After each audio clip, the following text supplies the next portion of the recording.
I don't know if you have any problem with your life or career. I don't know where you're coming from. But all I know is I have something to say, and somebody's protesting me at the back.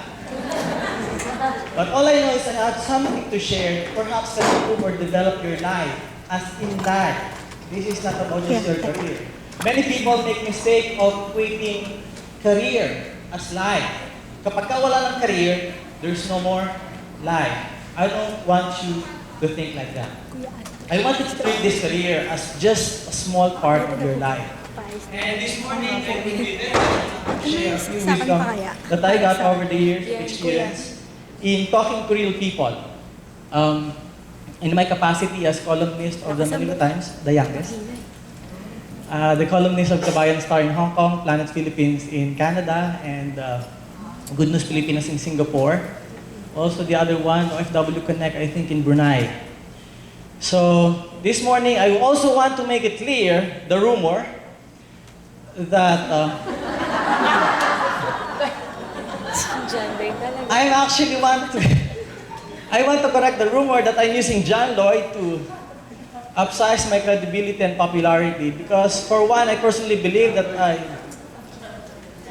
before you react negatively, let me explain. I don't know if you have heard about Juan Luna. And I am Lloyd Luna.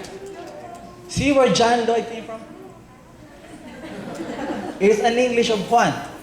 So that makes it John Lloyd. Kilala niyo na po kung sino yung original. This is not, by the way, the typical before and after taking drugs.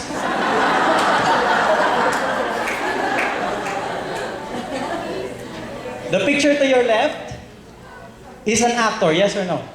Yes. The picture to your right is the actual.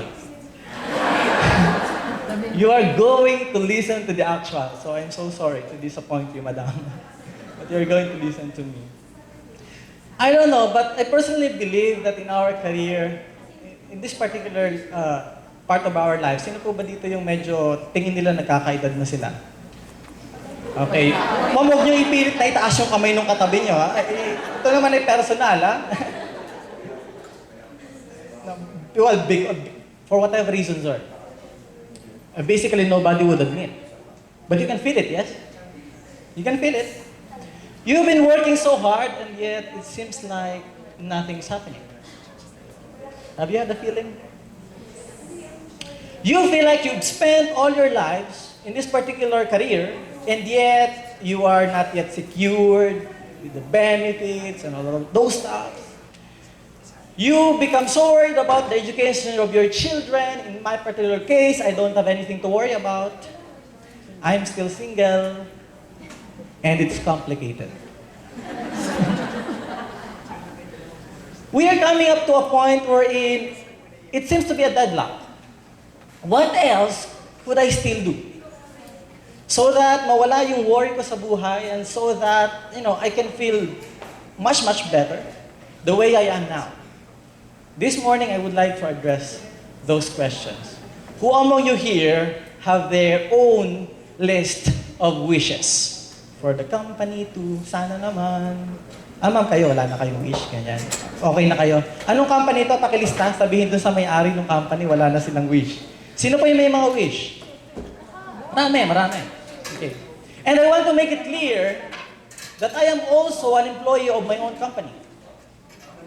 Even your bosses will not be spared. If the company closes, that owner will also have no more business at all. So you're getting my point? So I am going to talk to you here as a friend, not as an owner of my own company. Oh, by the way, this morning, I just fired one personnel. I thought the feeling is easy. It was not.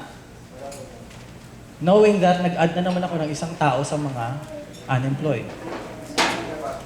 But that's the way it is. So, para pong nung sinabi ko yung nag-fire ako, parang may mga mukha sa inyo na umano, parang medyo nagulat, parang...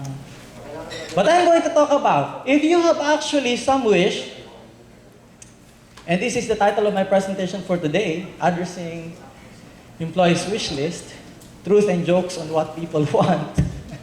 Let's see if you're joking or if you're actually raising a valid, wish for the company to at least take action on. So these are the truth and the jokes on what we want, really. Because I want to put it into perspective. I don't want you to go on with your life wondering about what is it na hindi mo nagawa at ano yung bagay na sana nagawa mo. Because several times people get to ask,